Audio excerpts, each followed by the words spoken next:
This episode is brought to you by Progressive Insurance. Fiscally responsible, financial geniuses, monetary magicians. These are things people say about drivers who switch their car insurance to Progressive and save hundreds. Because Progressive offers discounts for paying in full, owning a home, and more. Plus, you can count on their great customer service to help you when you need it, so your dollar goes a long way. Visit Progressive.com to see if you could save on car insurance. Progressive Casualty Insurance Company and Affiliates. Potential savings will vary. Not available in all states or situations. The changing of seasons can affect how you feel. 1 in 5 people experience some form of depression, no matter the time of year. At the American Psychiatric Association Foundation, our vision is to build a mentally healthy nation for all. Visit mentallyhealthynation.org to learn more. Hey y'all, this is Heaving Bosoms, the podcast where two best friends recap romance novels while venerating the genre and being nasty squirrels.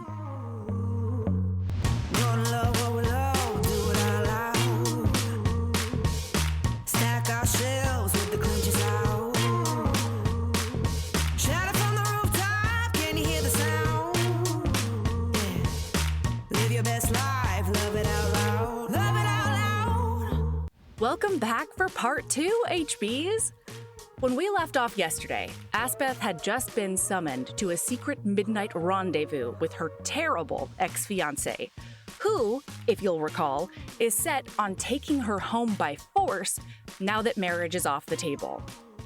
This is part 2 of Bull Moon Rising by Ruby Dixon.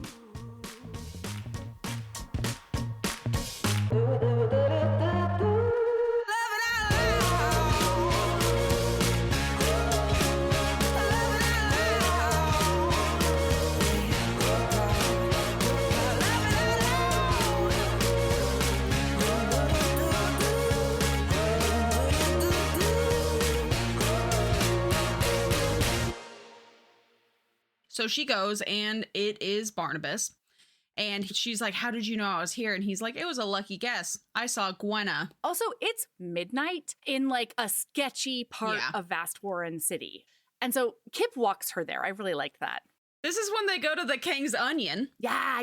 And this is when she's like, I'm going to be so gross he doesn't want to get near me. Oh, she chomps into that heinous. onion. Yeah. Fucking heinous. And at one point, he says, like, you are going to marry me. And she chomps into it again and makes sure that some of the onion sprays onto his face. It's the best. Yeah. So he basically threatens her. Yeah, he's blackmailing her. He says, you're going to marry me or everybody will find out that you're being a bad woman and you will be ruined and it'll be terrible. And then she doesn't want to back down because, again, she knows that, like, it's more likely that he kills her than invests any funds to get artifacts for the hold. And so she's like, okay, but if you do that, then I will just marry whatever holder's son I see first. I will make somebody else the heir. We also, this is the point where we know that there is a holder that is spending a lot of money to get artifacts, which means fledgling teams are going to be sent down to get stuff. It's good practice and all of that, but they're going to be spending a lot of money, and she registers that it's Barnabas, and he is decided to take Honori Hold by force. So she is like, what the hell do I do about this? How do I tell my dad? What do I do? And then she realizes what needs to happen is I need to find artifacts and get them back to my hold, essentially. As soon as, like, before he does. Yeah. So Hawk gets back from the retrieval mission early, and he walks in, and Gwenna is like, what are you doing here? And he's like, why are you being so fucking weird? And where's my wife? Yeah. And Gwenna is like, she is out with a nobody. And he's like, what, with a man? You're going to tell me everything. Yeah. And so Gwenna does tell him quite a bit. Yeah. And but he's pissed. She looks at him and she says, what you have to understand is that Aspeth has never had anyone. She thinks that it's her responsibility to take care of everyone else, and no one has ever taken care of her. I know you don't understand And I know I'm only giving you half-arsed answers, but just trust me when I say she's doing this because she thinks it's the right thing to do. I know Aspeth pretends like she has it all under control, but in her heart, she's a people pleaser. Just because she hasn't had anyone love her back doesn't mean she doesn't want to be loved. Yeah. And my whole heart broke. So he does go, and he is horny because he's thinking about spanking her to punish her, and it makes him a little horny. And then he does show up, and she sees him walk in that room, and she's like, oh, gotta go, bye, Barnabas, and goes and grabs him, and he's just huffing and puffing. And he's like, who's ready to kill? And oh my God, he's so mad because he realizes she's being blackmailed. Yeah. And he's like so mad about that specifically. And she says, she looks up at him and she's like, you're growling. And he, in his head, he's like, am I? It's probably because I hate this. I hate this place full of men who probably wouldn't think twice about groping my wife. I hate that she's put herself in this situation. And I hate that no one's told me anything. So I'm probably gonna growl for a while. Anyone would in my situation. Yeah. And he tells her, this was so cute, and I love this. Yes. I'm going to ask you one more time, and you need to answer me honestly. Do I need to go in there and kill someone? I won't ask any more than that. Just tell me who, and I'll make it happen. I can hide the body where it will never be found. And he's already started plotting how to hide their body. In Old Pro. And then they're walking home, and he takes her down the wrong street, and boom, they're in front of a brothel, and it's a Taurian orgy in the street. And then we get some fucking voyeur exhibitionism from the goddess herself. Sure. Yeah. He is like, you need to see. He's like, look at them, Aspeth, and he like holds her tight to his chest and takes her chin and holds her face to watch this Taurian have sex with a sex worker. And there's one Taurian who has a knot already, because like a very small percentage of Taurians have their knot all the time. And he thinks it's a curse because like, how can you function with that much like lust and instinct flowing through you all the time? But he's like, yeah, you're gonna watch as she takes that knot. And then she says, I can't see anything. And he says, I love that she sounds upset about that. And then she goes, describe it to me. It's hot. And at one point he's like, he's bigger than you expected, isn't he? That's how big my cock is, little bird. I'm going to hollow you out when I take you. Jeez, but I'll make it so fucking good you won't even care. And I was like, all right, Hawk. Come on, man. Let's go. So then he does finger the hell out of her, and she comes in that alley, and he ruts into her back until he comes in his pants. Yep. And I love a cum in his pants. I love it. I love a cum in his pants. It killed me. He calls her little bird, and it killed me every time. Yeah, that's his pet name for her throughout the book. Incredible. Once he starts having feelings that he can't quite pinpoint. I don't understand these feelings I'm having. After they come together in the alley, he is suddenly like, he remembers that she won't tell him about the man she was meeting, and he gets angry, and then he proceeds to avoid her for days. Yeah. In the alley, though, he gets right up into her ear after she's coming down from her orgasm, and he says, let that be a lesson to you. Oh, I'm so fucking mad at him. And then he ignores her for days. Uh-huh. And she's like bereft, you know? She's like, I know he's supposed to be a marriage of convenience, but I really like him, and he doesn't want me, and everything sucks. So they end up going down into the tunnels as a team of fledglings in order to try and find artifacts for Barnabas.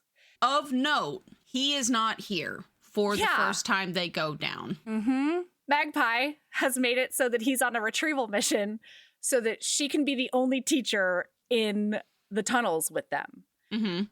And she's apparently said that they're going to drop 13, which is bad luck, and also like it's notoriously bereft of artifacts, you know, I think it says. And they're all really confused. But Aspeth is like, oh God, this was so relatable. Okay. because she's like doing the most exciting thing that she could possibly be doing. She has been looking forward to discovering and seeing old Prell for her entire life, right? But she's having some relationship issues, and so nothing is very exciting right now, okay? And I was like, Aspeth, stop putting a mirror in front of my face. Yeah. Yeah. So they get down to wherever their little campsite is going to be, like their rest area, and Magpie is like, all right, be free and fuck off, and is like, head off into the tunnels. Yeah, and she's thinking to herself, like, you're our teacher, though. Like, Hawk would never just stay behind while we went down. Mhm. Everybody's a little bit weird about it. But Magpie's like, you know what? I'll watch the bag so it's not as heavy for you. And Lark is like, okay, you're my aunt. And like throws down her bag. Lark. So everybody else throws down their bag. Lark is heartbreaking. And they do go, and we learn that Gwenna has magical blood in her because the only thing that they brought with them is a dowsing rod. And they do give that dowsing rod a shot, and they find a spot, and they do pickaxe their way through it, and they find a dead body with a ring. Yeah. Well, we don't know about that yet. No, I love this blind as a bat Aspeth. Because she's like, oh, look, it's a statue laying on the ground. How neat is that? And then they're like, there is a that's statue. Organic. There's just a bundle of something on the ground. And she's like, No, I know, backpack, but she thinks how that's weird. also a statue. Oh. And then they're like, no, I missed that. that is a statue. Look at that thing. Do those things look the same? And she's like, honestly, I don't know. In her brain. Yeah. Yeah, so fair. they end up freaking out and running the fuck out of there Mood. as fast as they can. Yeah. This is actually the second day they're down in the mines, because the first day they sort of give up after being attacked by spiders. They run into a spider nest. Yeah. And then they go up, and Magpie is drunk as hell, and she's Completely passed out.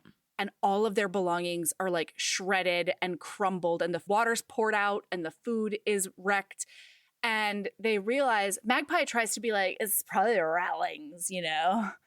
And they're like, ratlings would have also eaten your entire face. No, this is sabotage, you dumbass. Like, of course it is. And then Aspeth is broken. Like, something breaks, and she's like, I am done. And Gwenna, sweetest baby, grumpy angel Gwenna, basically gives her a talking to and is like, don't give up. And she's like, you've come this far. Why would you let a man like him defeat you now? Talking about Barnabas. Yeah. Whoa. That. And then they go back down into the mine. They find that dead body, and now they're running for their lives away from nothing, honestly. It's a dead body. He can't do anything.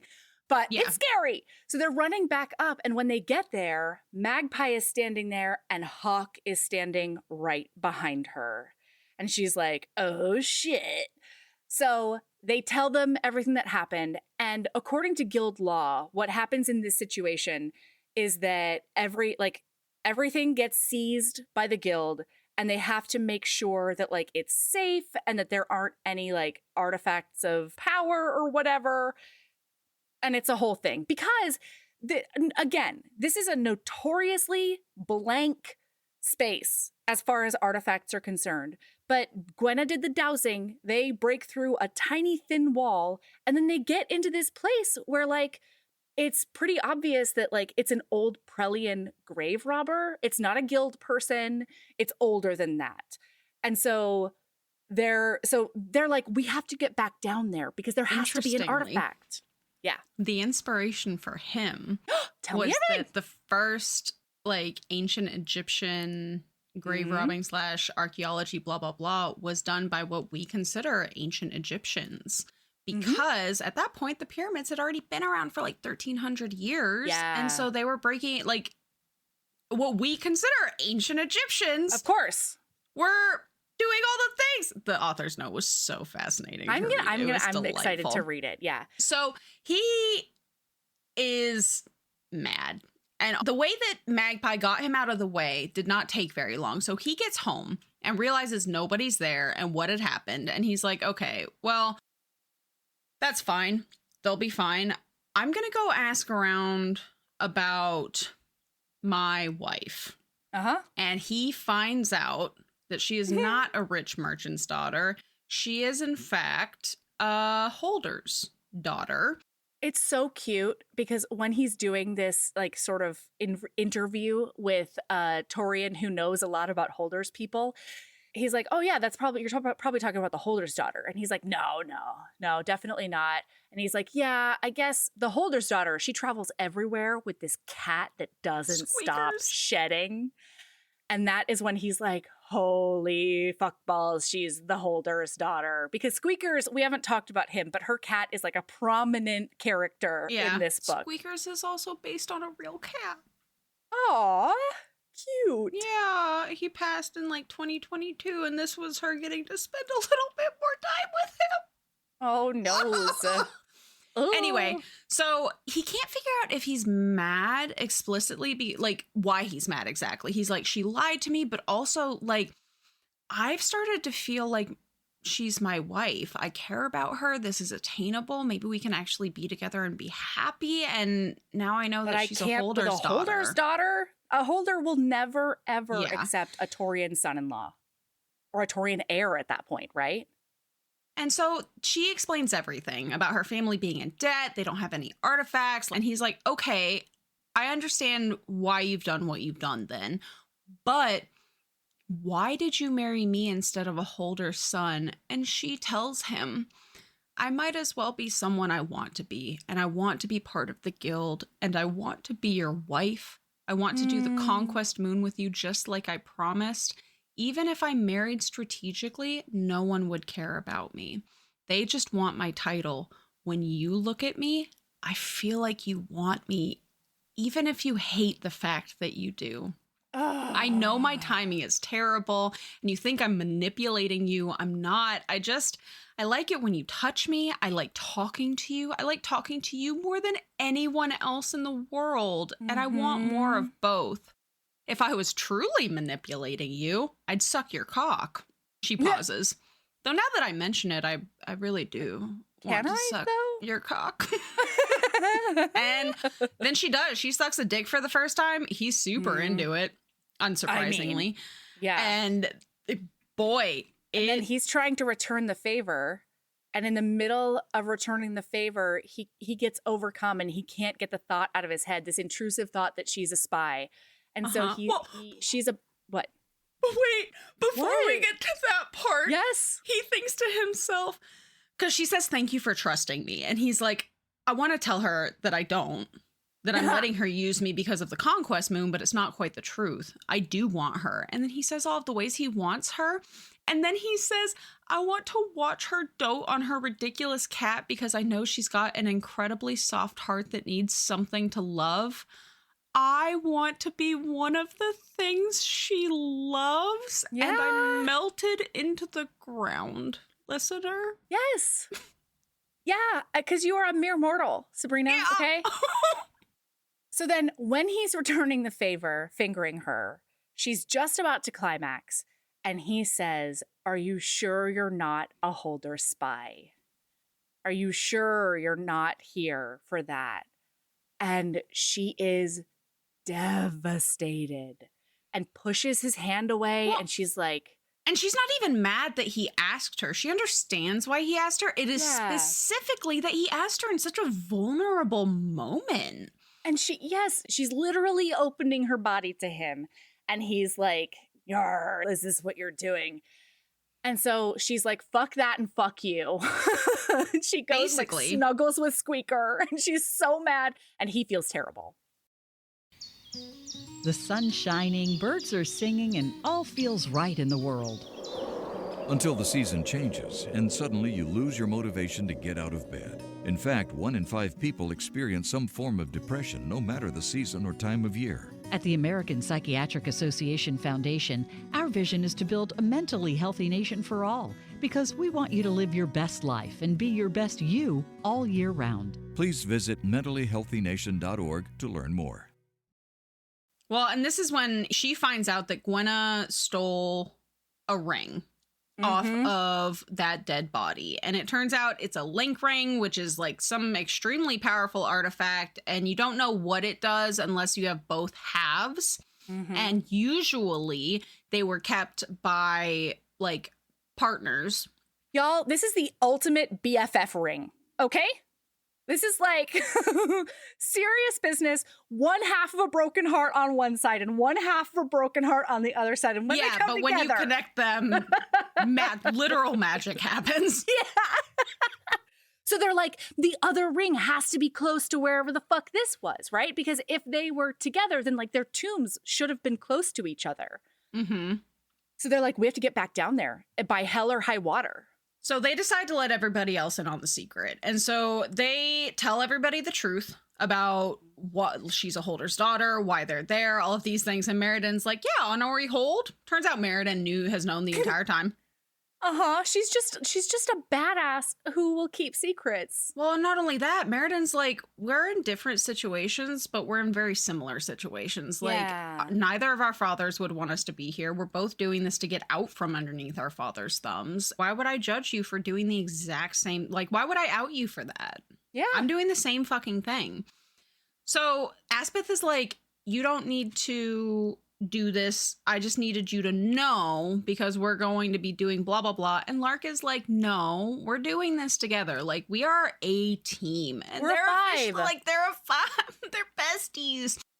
And then they're like, okay, hang on. So what we're going to do is not tell Hawk because he's very by the book. He's too honorable, everybody. And we're going to go grab your drunk aunt and get her in on this instead. So also a very complicating factor is that Holt has decided that he is going to stay very close to Aspeth until the Conquest Moon in like 5 days or something, 3 days maybe, because he not only wants to get her ready physically, but he wants to make up for being such an asshole earlier by like actually getting like really putting effort into getting to know each other and becoming more of a unit. And she's like, fuck, all of my dreams are coming true, but at the wrong time. Like, this is terrible. So they are laying the groundwork. The rest of her five and Magpie are laying the groundwork to get them back into the caves while she is in charge of distracting Hawk. So like one of those nights they go out to dinner and they just get to know each other so much and it's the sweetest and I love them to death. But then as he's going home, he's like, we're doing it tonight. We're going to do it. And she's like, oh, didn't you birth say control? That we needed birth control? And he's like, yeah, I did. And I also told you that, like, that's usually the women's job. And she's like, yeah, totally. When was I supposed to get that, though? Like, before I met you, when everybody would have been like, who's the Holder's daughter fucking? Or like after, when we were training for 12 hours a day. When exactly was I supposed to do that? And he's like, good point. All right, I will get you something in the morning. And she's like, so I'm not doing it tonight? And he's like, no, not anymore. Anyway, so then the next day, he gets pressured into going on a rescue mission. And then we find out that it is a rescue mission that is false. It's made up, and Magpie made it up in order to get Hawk out of the picture. Yeah, and Magpie is bribing people to let them in to the down below, ever below. The ever below, and Hawk leaves, and they all make their way there, and they get to the bottom, and oh my god, I already had a not great feeling. Yeah. And then she swears on Lark's life that this is fine. And Lark is like, whoa, I don't love that. Mm-hmm. And then Lark is like, should we all tie ourselves together when we're about to go into this thing? And Magpie does not want Lark tying herself to the rest of them. And then she's like, fine, fuck it. If you wanna be by the book and tie yourselves together, that's fine. Do what you want. So they do. And then she gets them in there via portal. And then she does pull out some magic chalk and scratches that against the ground. And now they are stuck on the other side. And Barnabas shows up. Turns out Barnabas went to Magpie and basically was like, in exchange for you helping me get that ring and also Aspeth, I will basically fund you for the rest of your life. Magpie went to Barnabas, notably. Magpie sold them out. Once she found out that she was the key to getting their plan done, Barnabas didn't know that there was a ring or another ring. Magpie went to Barnabas and was like, you fund my rest of my fucking life and I will sell anybody out and I will get you both rings and you can have Aspeth. I don't give a fuck about her. Oh, I missed that Magpie went to Barnabas. I thought Barnabas didn't know about the rings or anything, but I thought that he knew when he realized that she was with Magpie, he saw Magpie as the way in. Maybe, but my understanding was... Regardless, they got sold out. Either of these work, and Magpie's a piece of shit. Yeah. So is Barnabas.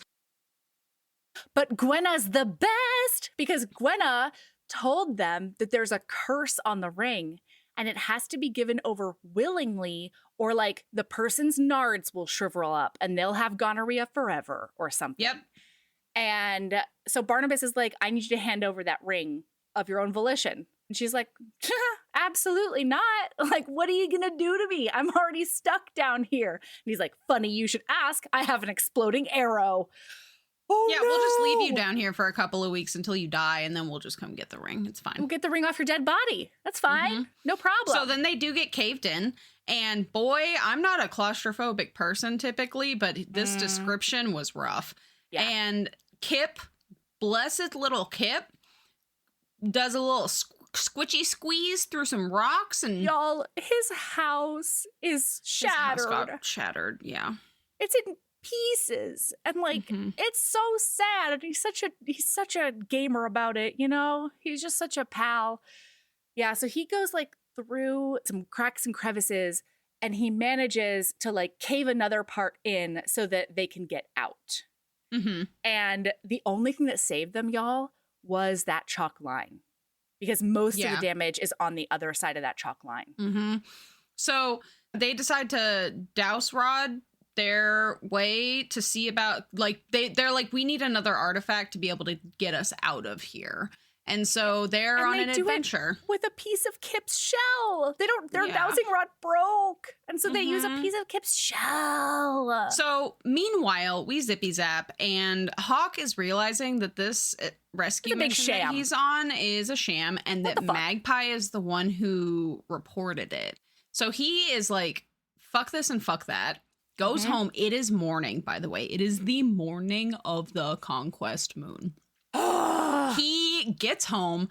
Magpie is drunk as a skunk with some well-dressed man. And he's like, okay, something's up. Because Magpie's like, well, yeah, your wife left. And he's like, Squeakers is back there with no food. She would never.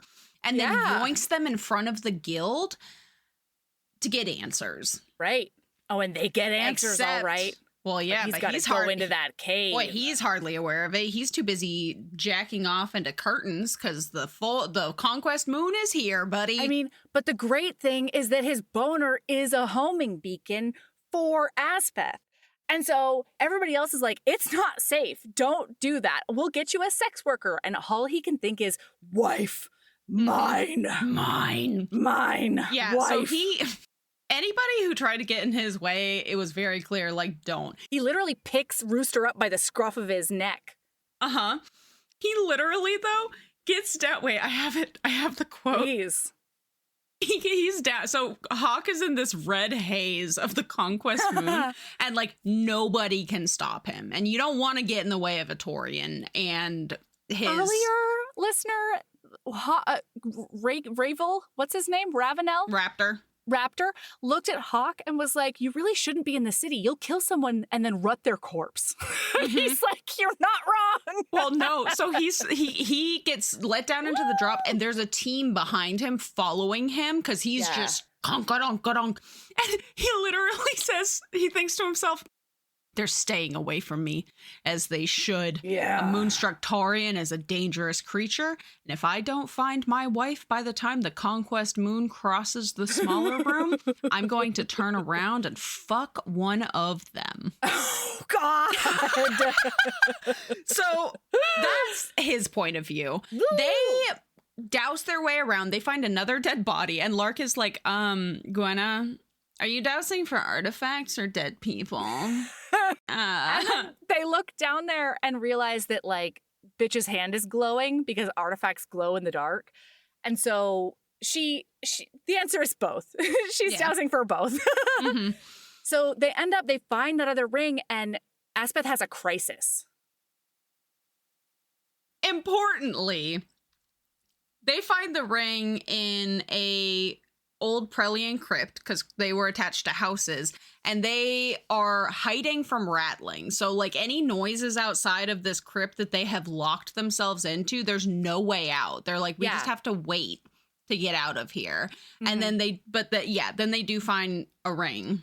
Yeah. Okay. I was talking about a different body. The first dousing, they find a different body. Oh, and then they douse their way into... I forgot about that body. Yeah, so then they douse... that was a new body. Yeah, because there was nothing on that body. There were no artifacts that they could find. It was fresh. And it was the guy who was guarding the place. Mm-hmm. The rattlings got it. What? Yeah. And so then they do find the rattling nest. They find this crypt and then lock themselves in it. They're like, what the fuck are we going to do?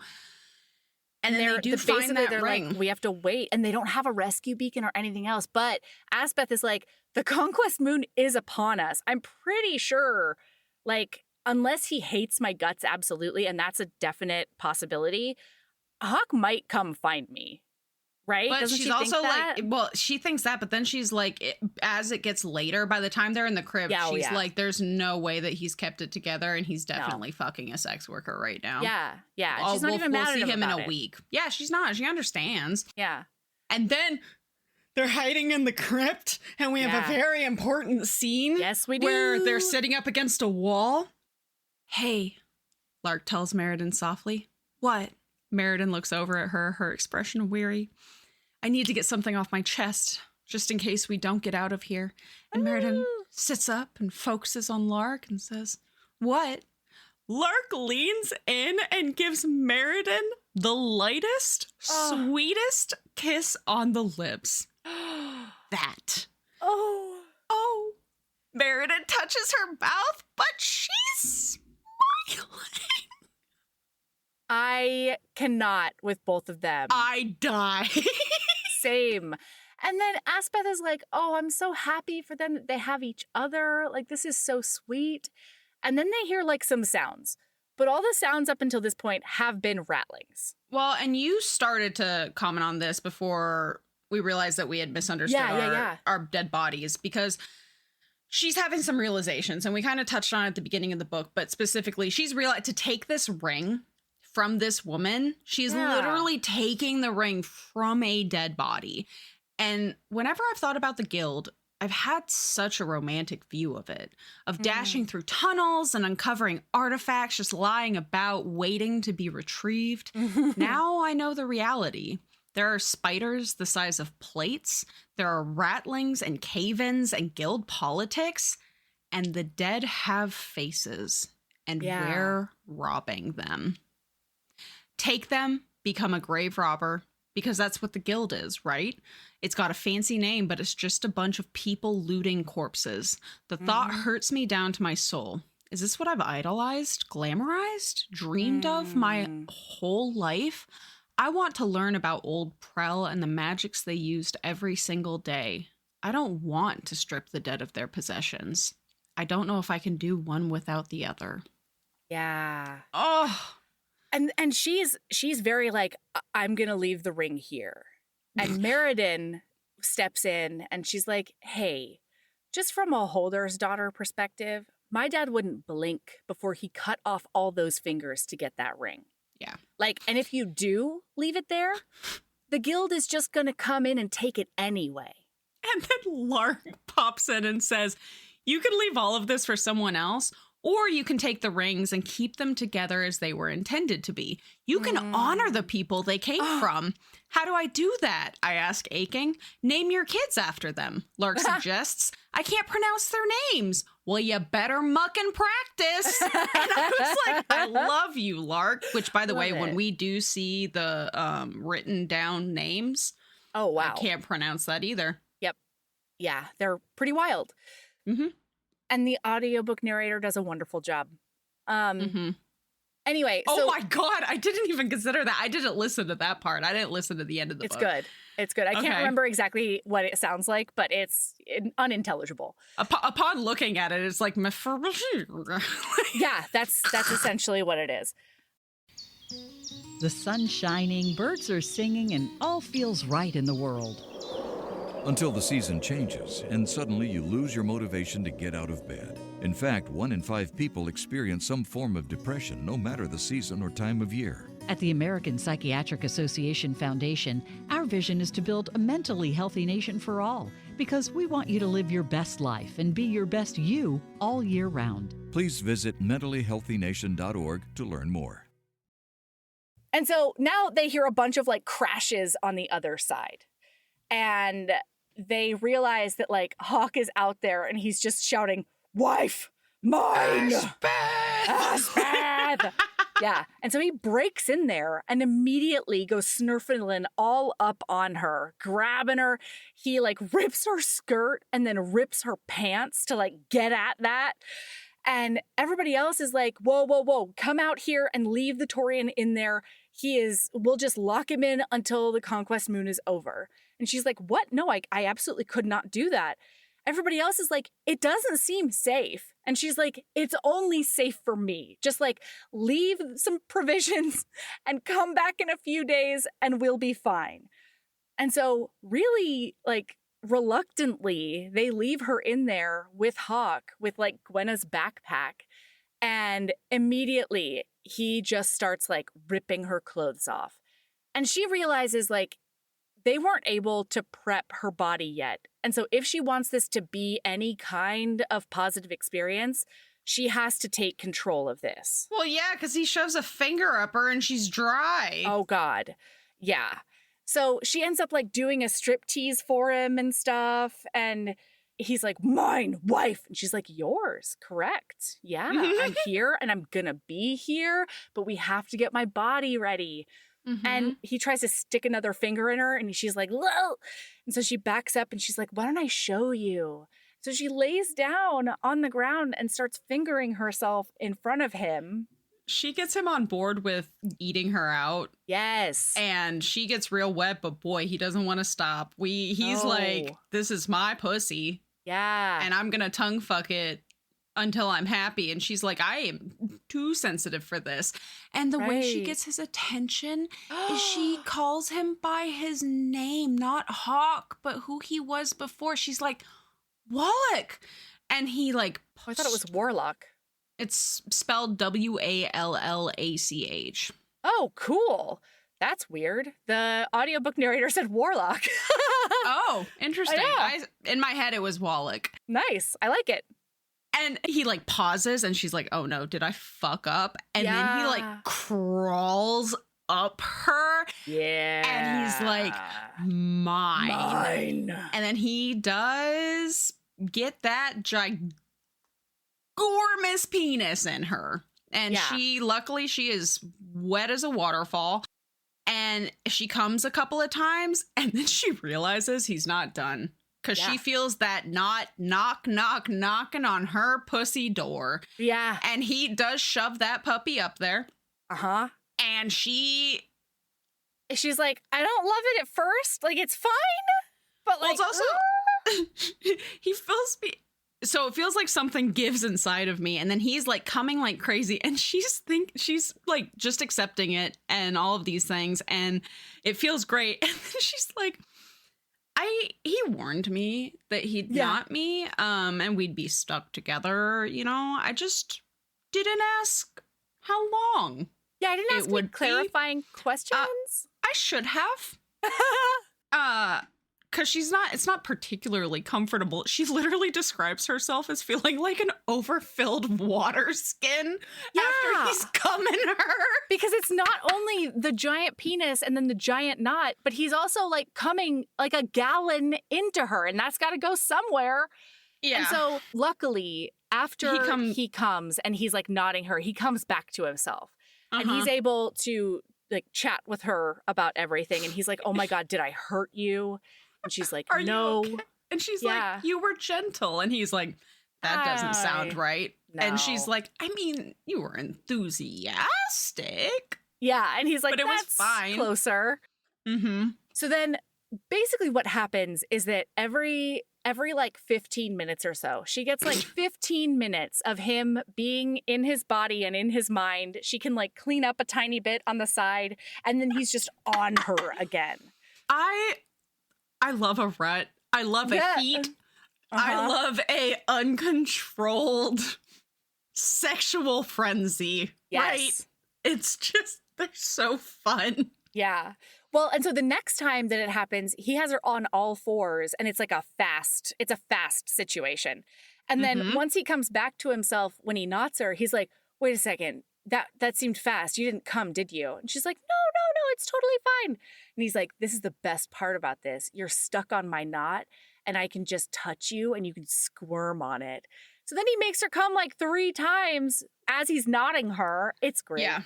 They also, while they're talking, it was so cute because he has her knotted the very first time. Yeah. And he's like, I could make you come. I could make you come over and over again while you're locked against me, while you're helpless and pinned against my knot. In fact, I'm going to do that. But after you tell me everything that's been going on, spare no detail. And she says, it's a bit of a long story. And he says, neither you nor I are going anywhere for a little while, little bird. And so she does. She tells him everything. And then while he's holding her, he's like, I understand why you did this, but like you and Barnabas in this situation, you're getting a slap on the wrist. The rest of us, we're going to get caught in the crossfire. And she says, I'm not going to let anything happen to you. And he's like, you couldn't have waited for me to come home, asked me instead of Magpie. And she says, you're too honorable. You wouldn't help. Yeah. And then she says, I don't know. I'm just so used to taking everything on, to expecting no one to help me. I'm sorry I didn't come to you. You should have. I'm your husband. It's my job to protect you. You're my husband in name only, remember? That's not what it feels like. It hasn't felt that way for quite a while. I mean, I was a little unclear here, though, because I fundamentally do not believe that Hawk would have stolen from the guild. So I don't know what he would have done. And that's never clarified. And like, I kind of needed it to be, because he's sort of very kindly chastising her for like not coming to him. But he's not offering up any Monday quarterback better ideas, you know? You have to have heard the phrase Monday quarterback, because football is done on Sunday. And so then Monday morning quarterbacking is being like, oh, they really should have done a better job in quarter 3 when they did a pass that got intercepted, maybe, or like whatever. I think they should have run a better offense. I think you severely overestimate. If it's not hockey, you don't know. Severely. Oh, yeah. If it's not That's hockey, horses, or roller derby, I don't know. Anyway, he's not offering any better ideas in his 2020 hindsight. Maybe that's a better way to put it. You know? Yeah. And I didn't love that. I agree. I just, interesting. like, I whimsied the fuck out of it. You don't get mad at her when you're not actually telling her what could have been done. You know? I don't know. I don't think he would have stolen from the guild. I don't know that I believe. Frankly, I think that he would have known other options. Maybe. It's not like Magpie's hip with the fucking guild rules. Or any of these baby fledglings. Yeah, maybe. I don't know. I just like, you could have, I needed a little bit more specifics there, but Sabrina didn't. And so I might be the outlier here. You're probably not. Anyway. I just didn't care. Yeah. So they spend like 3 days down in this crypt, fucking every 15 minutes, and then like sleeping sometimes and eating whatever's in Gwyneth's pack. Yeah. And then he talks about he's worried because he realizes her spectacles are broken, and he's like, I'm so sorry. And she's like, you didn't do it. They've been broken. And he's like, well, we'll fix it. I know somebody. We'll get you new ones. And she's like, you make it seem like we have a future together. And he says, after all this, you doubt me? And she says, no, I'm just feeling needy and lost, and I don't know what's going to happen with me, Hawk. I'm a Holder's heir who just got caught stealing from the guild. Yeah. I'll be by your side no matter what happens, as long as you want me there. Oh, it's so cute. The last, 20% of this book, Hawk is so goddamn swoony. So romantic. Yeah. So they end up going out. She does get mega arrested. Yeah. And then I didn't realize upon the first read, but she ends up spending 18 days. 18 days in that jail. guild jail. Alone. Wowza. Mm-hmm. Yeah. And so when somebody finally comes to visit her, she's hoping it's Hawk, but she's really also glad that it's the rest of her 5. And Kip has a new house. And the dowsing rod that was his old house is very carefully attached to his new house in memoriam. Yeah, it's the best. And he does pull a bunch of stuff out of that house to help her get put back together because she hasn't been. She just hasn't had a bath. She hasn't had a bath. And not only has she not had a bath since being in jail, she hasn't had a bath since before Minotaur cum fountain times. Yeah. In a crypt. She hasn't had it since the crypt. She hasn't had one since the goddamn cave-in. It's been cave-in, crypt, Minotaur fountain cum, and then 18 days of just general living in squalor. And they haven't even given her water. She's been using her drinking water to tidy up a little bit. She's ripe.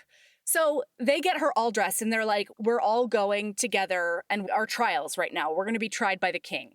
Melody, I did not Sherlock Holmes how this book would be tied up in a little bow to save my goddamn life. I didn't either. I just knew that she was going to end up an archivist. I knew that. And I suspected he was going to become a guild master. Yeah. Because they've been talking about that no Taurian's ever been a guild master. Because they don't respect them enough for that. We walk in to this trial. And they don't get to speak. There's only 20 pages of this book left, listener. And I was like, how the fuck? Mm-hmm. How the fuck? And then, my God, it's not that I doubted her, but I was a little concerned that I wasn't going to like the end. I was going to feel like it was a slapdash. And then she waved around her magical quill. And a billion little things that had been drip dropped throughout the entire book that I just wrote off as part of her history, the world, etc., etc. And all of a sudden, it all came together. So Magpie gets stripped of her guild ranking. She's found guilty. And bada bing, bada boom, she out. Then Barnabas, the king, is not happy about the fact that he was conspiring to take down another hold. Yep. And so he gets his slap on the wrist. Mm-hmm. And he does fuss about it and tries to be like, well, this is all a mistake because I was supposed to marry into that family. I'm not doing anything. And then Hawk, that sexy motherfucker, comes up and is like, actually, she's already married, so get fucked. And then Barnabas tries to be like, ugh, to a guild Taurian commoner. And Rooster, for the first time, the guild president, is like, hey, excuse me. So he is a guild master and a very respected member of this organization. So you will not speak to him like that. And she's like, OMG, he's a guild master now. That's incredible. We find out that, while the king has been negotiating all of this because he's so mad at her, he's had to do so much work for the past 18 days. Yeah. How dare she?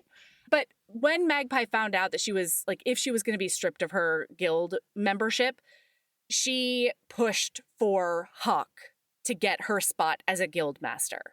And so, Magpie does a little bit to mitigate her awful behavior, but I don't know if anything really can. This is the story of the one who, as a maintenance specialist for a historic high-rise, knows that vintage charm historically needs constant attention. Which is why, when it's time to upgrade turn-of-the-century mechanicals, they turn to Grainger. With easy access to 1 million+ products and the scale to deliver when and where you need them. The right tools and supplies are never far away, so the One can keep that vintage building running like new. Call, click Grainger.com, or just stop by. Grainger, for the ones who get it done. The changing of seasons can affect how you feel. 1 in 5 people experience some form of depression, no matter the time of year. At the American Psychiatric Association Foundation, our vision is to build a mentally healthy nation for all. Visit mentallyhealthynation.org to learn more. Anyway, so then the king is like, I'm in a bit of a pickle with you 5 because on the one hand, you stole from the guild, which is an immediate, expulsion from the training thing. But on the other hand, you found an artifact of power.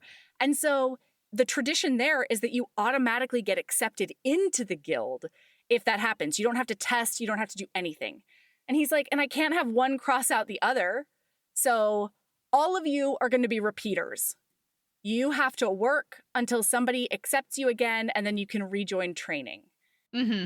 And so she's like, oh, God, that sucks. Okay. And then afterwards, he's like, Aspeth Honori, I want to talk to you in private. And she's like, oh, God.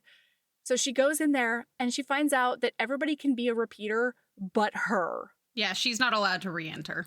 Period. She is banned from the guild. And she's crushed. And then he's like, also, those rings are awesome and they create an ever-flowing mist around whatever we want it to be, but I sold it already, so you don't even get to take it to Honori Hold. And she's devastated. Oh my God. And then just like, and what are you gonna do if you're not the heir? And she's like, honestly, I haven't thought about that. Like, I've been trying to stay alive and take one problem at a time. And then he's like, all right, well, the guy's gonna come pick up the rings, so... And she's thinking to herself, that's so mean. I have to sit here and watch the handoff of the artifacts I found? This bullshit. And then her goddamn dad walks in. Turns out, behind the scenes, the mistress that we have been hearing about, him visiting at court all the time, her entire life, basically, since her mother died. Yeah. Turns out they are now married. And the reason that they're married is she needed to get the fuck out of court because she at one time had a liaison with the king.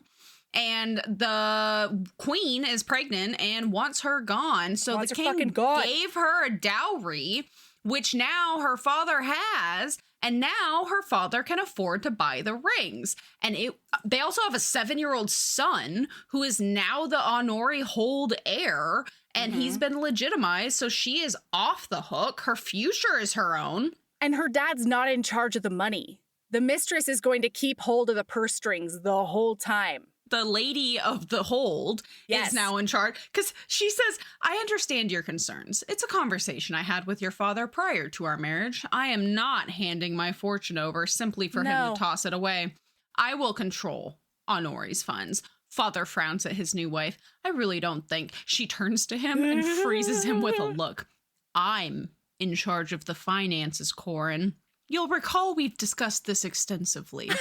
You'll have an allowance. Uh-huh. And she is tickled pink by this. She's just like, Honori Hold is finally in good hands. I don't have to worry about anything anymore. Yep. And I can just live my life, but I have no idea what that means. And Holt is outside of the inn waiting for her when she's done with this, like, lunch with her dad or whatever, because he won't let Hawk come in. I think I said Holt. But Hawk is outside waiting for her. And he's like, okay, so what about you? Because he's already told the rest of the 4 that, like, he'll take them on any time. So they're basically going to, like, immediately re-enter the training. But he's so sad. He's like, she's crushed and I can't fix her disappointment. The thing she's wanted to do her entire life, like, I can't do anything about that. We also find out that he used Rooster's love of bureaucracy against him and got him to wave the hand. Yeah. So now it's his hand. There's no more debt. And he doesn't have to pay it back. Now he's the guild master. And then they're kind of dancing around this topic of what comes next. And then he finally stops dancing around it and is like, what do you do next? And she's like, I don't know. I never got that far when I was planning everything. I was taking it one step at a time. And he says, you could stay married to me. Yeah. And she says, you still want me? Woman, I am obsessed with you. I think I'd lose my mind if you left. But it was supposed to be a marriage of convenience, so you could chaperone me. It's still convenient for me. It will likely be convenient for me in 50 years when I'm old and gray and my horns are pitted. It will be convenient for me until the end of time, Aspith. Do you understand? I need you. I want you with me. And I know it might be hard for you to stay, but I would love if you tried. And then she launches herself at him and she's like, I love you. I love you. Are you sure? And he says, more than sure. You belong with me. You're my wife, my love, my everything. Mm-hmm. It's so good. So then they're like back at the house, right? And she still doesn't know what she's going to do with herself because she's banned from the guild forever. And then at midnight, there's this knock, knock, knock, this urgent knock at the door. They're in the middle of fucking, by the way. Yeah. They're really going to town. But he gets up and answers the door, and Kestrel is there. He's the archivist that we met earlier. And so Hawk is like, get out of here. Like, it can wait until the morning. And Kestrel's like, honestly, it can't. I would love to see the lady of the house. And she comes around and she's like, oh, come in. Like, that's okay. So he asks her for a second opinion on an artifact that's supposed to be shipped out tomorrow. And she gets a better look at everything. And as she's like looking over the runes on the bottom, because everything else looks super legit, she's like, all the runes are correct. And then she pauses and she goes, oh no, did you say this was going to be shipped out tomorrow? And Kestrel's like, yeah. And she goes, I'm so sorry to tell you this, but I think you have a forgery. And he just goes, yeah, I do. And the way she clocks it is it's literally 2 glyphs at the end of the sentence are in the wrong order. They're transposed. And so he's like, this is the best forgery that's ever existed in the world. I made it myself for training, and I just had to confirm your ultimately amazing skills because I want to offer you a job in the archives. Yeah, and she's like, but okay, that sounds amazing, but like, why are you here at midnight? And he's like, I needed to get to you first before the black market people get to you, before the forgers get to you. I please. He's like, I'll make sure you have there's a salary that's commensurate with any man. And I would seriously, it would be a joy to work with your brilliant brain. And then she's like, but I can't be part of the guild. And he's like, remember, the archives are employed by the guild. We're not part of the guild. Contractors. Hey. And so she's like, and I can come home to Hawk every night because I won't leave my husband. And he's like, yeah, of course, you can walk to the archives from here. You'll be home by dinner every day. And everything is worked out fine. Beau situation. And then even on top of that, he says, she's like, man, Kestrel, do you think he's kind of like Lark? And, oh, damn it, I almost said Holt too. I know. Hawk says, no, the archivists take bird names as well. You can be Sparrow after all. And she says, you're Sparrow. Wait, don't Hawks hunt sparrows? And he says, they devour them. And she's like, sounds lovely. Yeah. And he's like, sure does. And then he swoops her up and takes her to bed. And he's thinking about all of the future things that are going to have to change and all of the plans that they have to make and all of these things. But then he thinks to himself, there's also a Taurian ring ceremony that has to happen. Oh my God, Hawk, think about the sizes. Think about it. Do you know what I mean? All of that can wait until the morning. Tonight and every night thereafter, Sparrow is mine. Oh, golly. This book is wonderful. It was a delight. This is a warm hug in so many ways. I needed it. All right, Sabrina, what is your lady love? My lady love is, I don't think I've talked about this. I don't think I've made this in a lady love before. I recently bought a heated mattress topper.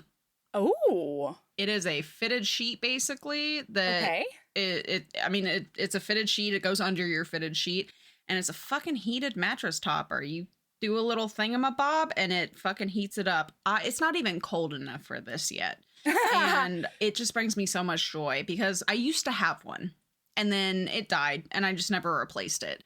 And then a couple of weeks ago, I was like, man, my feet are so cold, but I have to like get up to go put on socks. And like, I just don't want to have to do that. And I was like, man, I really miss that heated mattress topper I used to have. And so that night I fucking went and ordered one and it came in and I put that puppy on and on like chilly nights that I forced to be chilly because I just love a warm bed in a cold room. I turn that thing on and then I go brush my teeth and I go crawl into bed and it's just all toasty warm.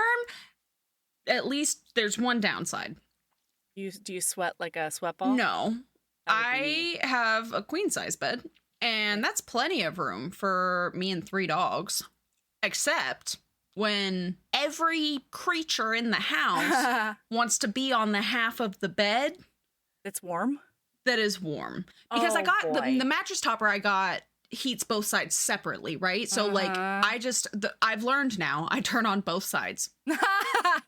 So one for you, one for the dogs. One for me, one for the dogs. It's fine. And I turn it off before I go to bed. Like once I get in, it's so nice. It's just so nice. And I can't wait for it to be fucking cold outside and I'll just be able to crawl into my toasty blankie. I love it. So that's my lady love. What's your lady love? My lady love is similar. It is Christmas cactus season, everybody. Ooh, it's Christmas cactus season. So I have a Christmas cactus and they are, you know what that is, right? Nope. Okay, so they're a succulent / cactus, and they look just like pieces put together for most of the year. But then, once they get triggered by it getting colder outside, they start producing buds upon buds upon buds of these gorgeous flowers that only happen in the wintertime. So I've been babying this Christmas cactus. That's a cactus? Yeah. So I got it from my mother-in-law. I took a cutting of her Christmas cactus that's like 25 years old or something. And I've been babying it for 3 years now. It has, up until this point, it's only produced like 2 or 3 blooms because, you know, it's putting a lot of energy into its root system and establishing itself. And this Christmas cactus, y'all, it has got at least 25 like gorgeous buds on it. And I can't wait for them to bloom. My Christmas cactus, it comes in a variety of colors, but mine blooms in this like really vibrant coral color that like just scratches my brain in all the right ways. And I'm so excited. I keep on just like picking it up off the windowsill and being like, look how much look. This is so pretty. Isn't it gorgeous?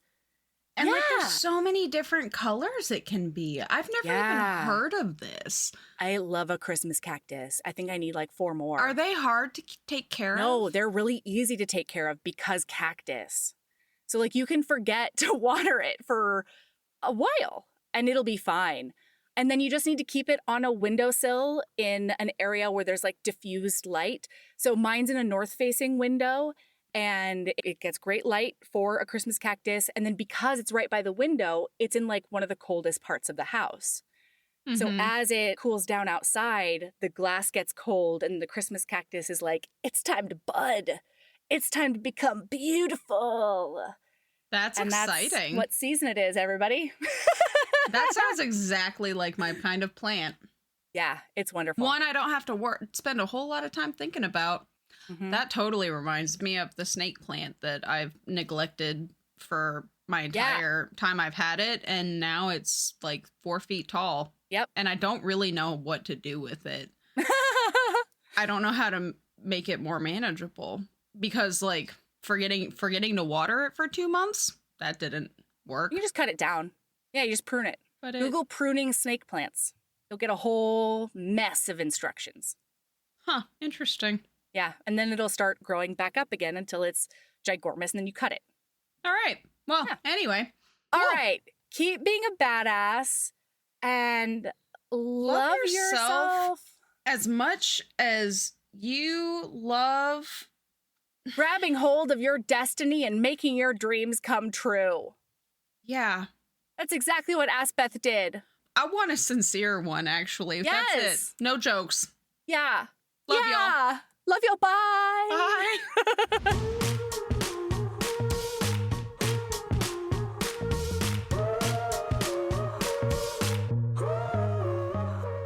Hey, y'all. Thank you for listening. Time is precious, and so we're really thankful you chose to spend some of yours with us. We'll be back next week with our Thanksgiving book, Boyfriend by Sabrina Bowen. Heaving Bosoms is produced by us, Melody Carlisle and Sabrina Bradley. Editing is done by me, Melody Carlisle. Our theme music is by the incredible singer-songwriter Brittany Fonts, and our art is by the ultra-talented author Kate Pryor. If you like our show, remember to follow us on your favorite podcast app, rate us 5 stars, and leave a review. That one small action is a huge way to help the show. If you want to get in touch with us for advertising inquiries or anything else, you can email us at heavingbosomspodcast@gmail.com. If you want more of us, visit patreon.com/heavingbosomspodcast. You can also find us on Instagram at Heaving Bosoms, on TikTok at Heaving_Bosoms, and in our Facebook group, the Heaving Bosoms Geriatric Friendship Cult. See you next week.